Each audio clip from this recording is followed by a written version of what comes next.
नमस्कार दोस्तों, अगर आपको भी गुजरात और पंजाब के बीच खेला गया आईपीएल का 46वां मुकाबला पसंद आया हो, तो इस वीडियो को दिल से एक लाइक जरूर करें।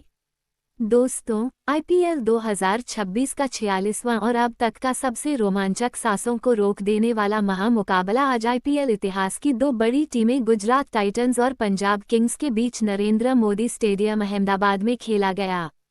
ऐसे में मुकाबले की शुरुआत हुई गुजरात के टॉस जीतने को लेकर।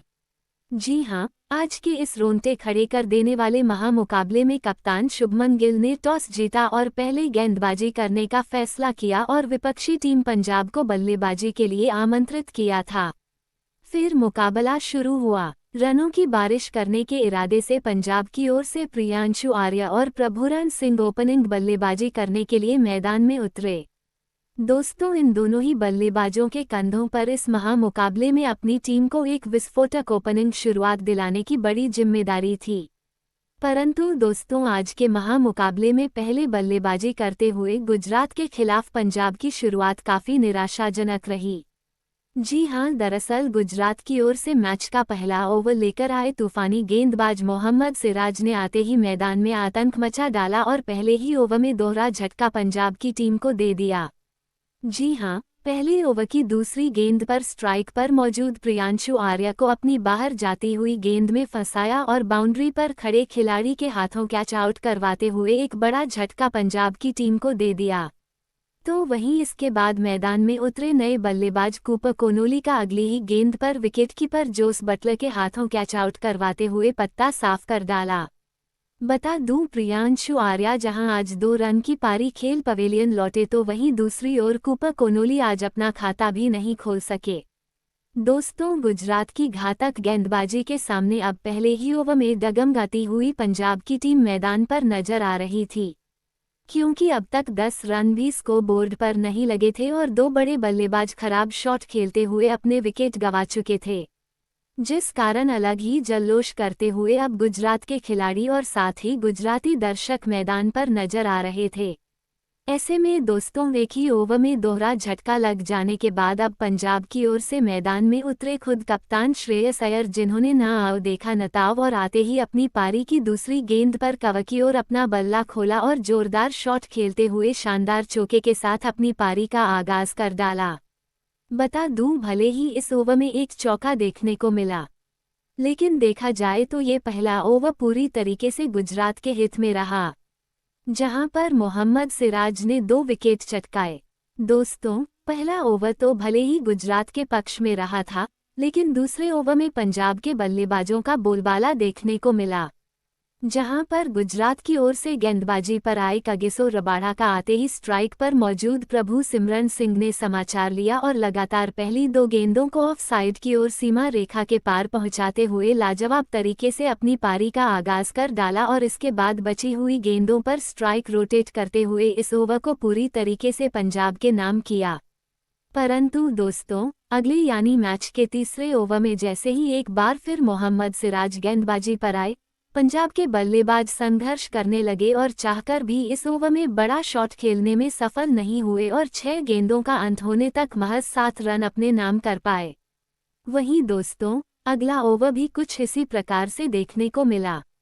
जहां पर गुजरात की ओर से गेंदबाजी पर आए घातक गेंदबाज कगिसो रबाड़ा ने कभी अपनी इन स्विंग तो कभी आउट स्विंग गेंदों में दोनों ही पंजाब के बल्लेबाजों को उलझा के रखा और इस ओवर में भी मात्र इक्का दुक्का रन लेने पर मजबूर कर दिया। दोस्तों, देखा जाए तो अब तक हुए पहले 4 ओवरों में पूरी तरीके से गुजरात के गेंदबाजों का बोलबाला देखने को मिला था, जहां पर अब तक गुजरात के गेंदबाजों ने पंजाब को पहले 24 गेंदों पर महज 27 रन बटोरने का मौका दिया था और साथ ही 2 बड़े बल्लेबाजों को भी अपने जाल में फंसा लिया था।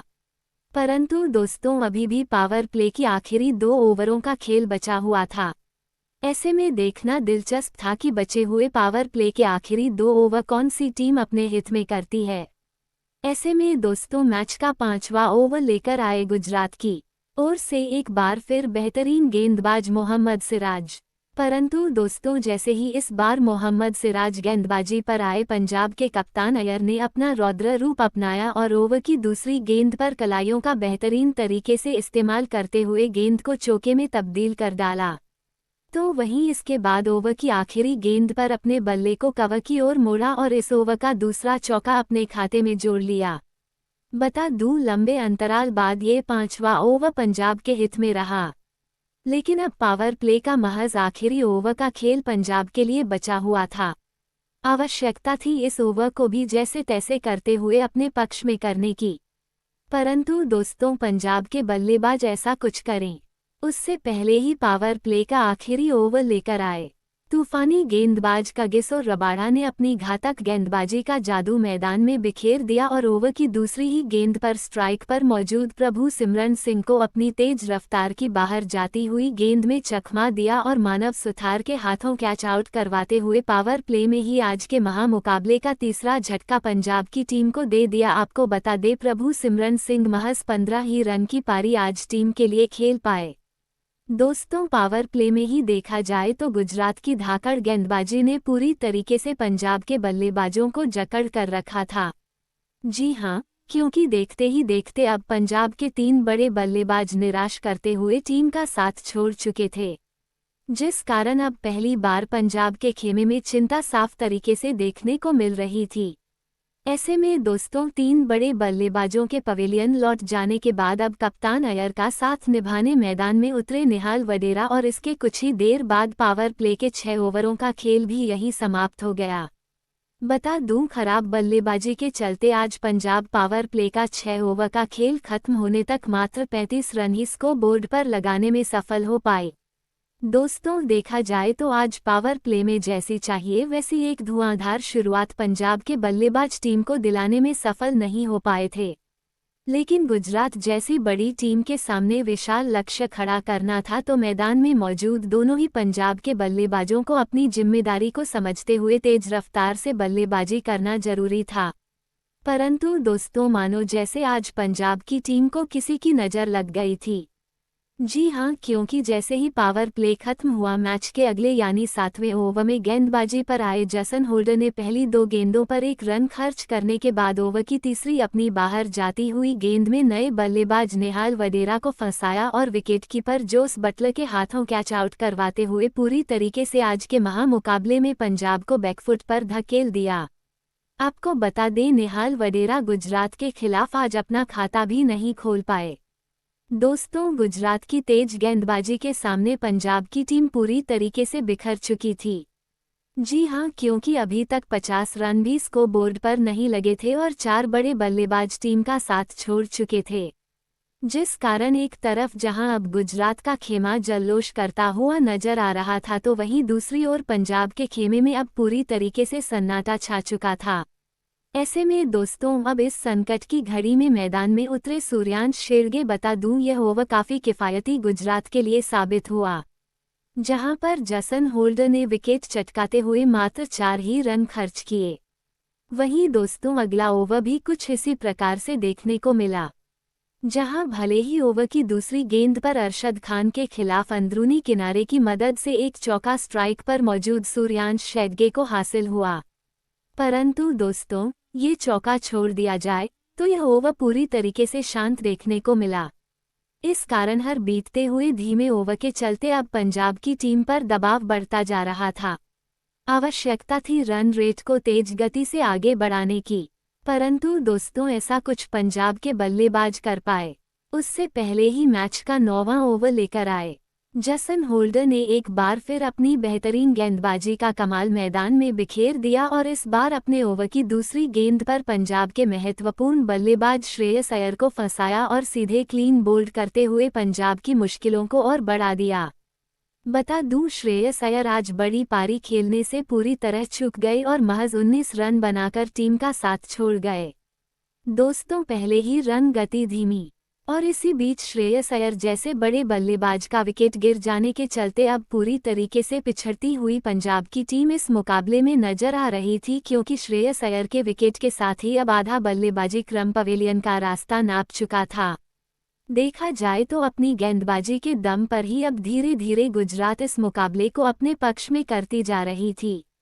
ऐसे में दोस्तों टीम की डगमगाती स्थिति को देख अब पंजाब की ओर से मैदान में उतरे अनुभवी बल्लेबाज मार्कस स्टोइनिस सम्मानजनक स्कोर खड़ा करना था तो आवश्यकता थी एक साझेदारी की। और दोस्तों ऐसा ही कुछ इसके बाद पंजाब के मैदान में मौजूद दोनों ही बल्लेबाजों की ओर से देखने को मिला, जहां भले ही 10वें ओवर में गेंदबाजी पर आए राशिद खान के खिलाफ दोनों ही बल्लेबाजों ने सूझबूझ के साथ अपना खेल दिखाया और इस ओवर में महज इक्का दुक्का रन बटोरा। परंतु दोस्तों अगले यानी मैच के 11वें ओवर में अंततः धाकड़ बल्लेबाज मार्कस स्टोइनिस ने अपने मैदान में होने का सबूत पेश किया और अब तक बेहतरीन गेंदबाजी करने वाले गुजरात के घातक गेंदबाज जसन होल्डर को अपने पाले में लिया और पहली ओवर की चौथी गेंद पर बेहतरीन पुल की मदद से पीछे की ओर एक चौका बटोर लिया। तो वहीं इसके बाद अगली ही गेंद पर पॉइंट की ओर कट लगाते हुए एक बार फिर पंजाब की रनगति को आगे बढ़ाना शुरू कर दिया। और दोस्तों कहते हैं ना कि खरबूजे को देखकर खरबूजा रंग बदलता है, और ऐसा ही कुछ मैच के 13वें ओवर में देखने को मिला, जहां पर मार्कस स्टोइनिस का साथ निभा रहे सूर्यांश शेडगे ने भी अपने आप को सिद्ध किया और गेंदबाजी पर आए अरशद खान के खिलाफ क्रीज से आगे की तरफ बढ़ते हुए पीछे की ओर एक जादुई सीधे दर्शक दीर्घा में पहुंचा दिया।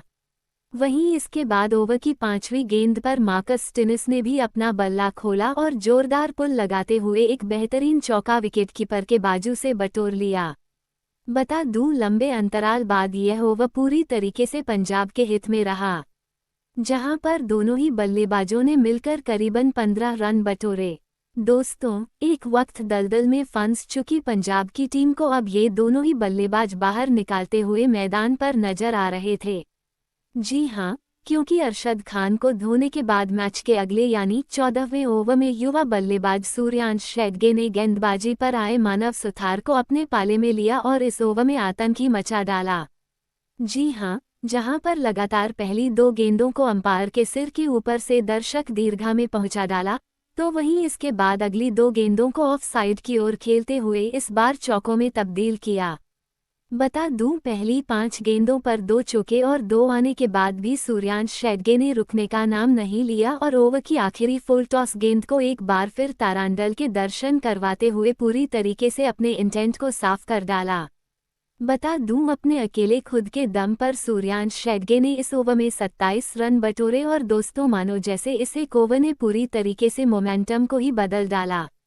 जी हां, क्योंकि पिछले ओवर में सूर्यांश शेडगे का आतंक देखने के बाद अगले ओवर में मार्कस स्टोइनिस ने गेंदबाजी पर आए करामाती खान राशिद खान को आड़े हाथों लिया और ओवर की दूसरी घूमती हुई गेंद को उसके सही अंजाम यानी सीधे सामने की ओर स्टेडियम पार पहुंचा दिया और इसके बाद बची हुई गेंदों पर स्ट्राइक रोटेट करते हुए एक बार फिर इस ओवर को पंजाब के हित में लाकर खड़ा कर दिया।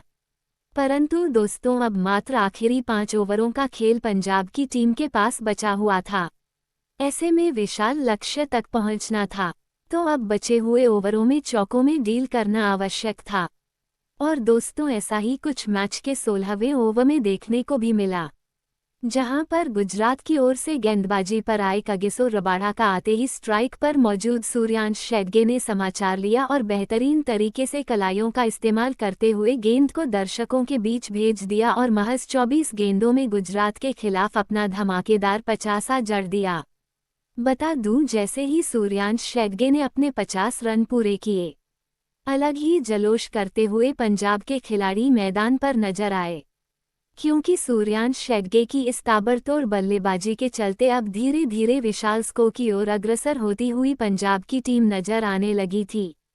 परंतु दोस्तों तभी टीम के लिए बहुमूल्य पारी खेलने वाले सूर्यांश शेडगे 50 पूरा करने के बाद अपना धैर्य खो बैठे और कगिसो रबाड़ा की ओवर की आखिरी गेंद को पीछे की ओर कट लगाने के चक्कर में विकेटकीपर बटलर को एक आसान सा कैच थमाते हुए अहम मौके पर टीम का साथ छोड़ गए। आपको बता दें सूर्यांश शेडगे 29 गेंदों में 57 रनों की पारी खेल आउट हुए। दोस्तों अहम मौके पर पंजाब का बड़ा विकेट हाथ लगने के चलते अब काफी ज्यादा खुशी गुजरात के कप्तान शुभमन गिल के चेहरे पर झलकती हुई नजर आ रही थी। तो वहीं दूसरी ओर सूर्यांश शेडगे अब निराश होते हुए पवेलियन का रास्ता नाप चुके थे। ऐसे में दोस्तों अब इन अंतिम ओवरों में पंजाब के लिए मैदान में उतरे मार्को यानसेन। लेकिन दोस्तों मार्को यानसेन अपना हाथ खोलें, उससे पहले ही अगले ओवर में सेट हुए मार्कस स्टोइनिस ने अपनी बेहतरीन लय का नमूना मैदान में पेश किया और पहली 3 गेंदों पर 2 रन बटोरने के बाद ओवर की चौथी गेंद पर मोहम्मद सिराज के खिलाफ पीछे की ओर एक जोरदार लेट कट खेला और शानदार चौका अपने खाते में जोड़ लिया। आवश्यकता थी मार्कस स्टोइनिस को आखिरी गेंद तक अपनी इसी लय को बरकरार रखने की, परंतु दोस्तों गुजरात की चल रही जादुई गेंदबाजी के सामने ज्यादा वक्त तक मार्कस स्टोइनिस इसके बाद मैदान में नहीं टिक पाए। जी हां, भले ही अगले ओवर में जसन होल्डर के खिलाफ ओवर की तीसरी गेंद पर मार्कस स्टोइनिस ने सामने की ओर एक जादुई उड़ता हुआ चौका जड़ा, परंतु इस चौके के बाद ही मार्कस स्टोइनिस एक बड़ी गलती कर बैठे और पटकी हुई गेंद को सामने की ओर खेलने के चक्कर में बाउंड्री पर मौजूद वाशिंगटन सुंदर को एक आसान सा कैच थमाकर टीम को मझधार में छोड़ गए। आपको बता दें, मार्कस स्टोइनिस 31 गेंदों में 40 रनों की पारी खेल आउट हुए। दोस्तों, महत्वपूर्ण मौके पर पंजाब की बड़ी मछली जाल में फंसने के चलते काफी ज्यादा खुशी अब गुजरात के प्रशंसकों के बीच देखने को मिल रही थी। और दोस्तों, इसी खुशी को दोगुना किया एक बार फिर गेंदबाजी पर मौजूद जसन होल्डर ने, जिन्होंने मार्कस स्टोइनिस का विकेट चटकाने के बाद अगली ही गेंद पर मैदान में उतरे जेवियर बाटलेट को अपनी अंदर आती हुई गेंद में चकमा दिया और सीधा क्लीन बोल्ड करते हुए लगातार गेंदों पर दोहरा झटका पंजाब की टीम को दे दिया। आपको बता दें, जेवियर बाटलेट आज गुजरात के खिलाफ अपना खाता भी नहीं खोल सके, जिस कारण दोस्तों अब परिस्थितियों को देख यहां से 20 ओवर खेलना भी पंजाब के लिए मुश्किल नजर आ रहे थे, क्योंकि अब महज आखिरी 2 बल्लेबाज पंजाब के पास थे। ऐसे में अब मैदान में उतरे विजय कुमार वैशाख, परंतु अब महज आखिरी 2 ओवरों का खेल पंजाब की टीम के पास बचा हुआ था। ऐसे में एक सम्मानजनक स्कोर तक टीम को ले जाना था, तो अब पूरी जिम्मेदारी धाकड़ बल्लेबाज मार्को यानसेन के कंधों पर आ चुकी थी।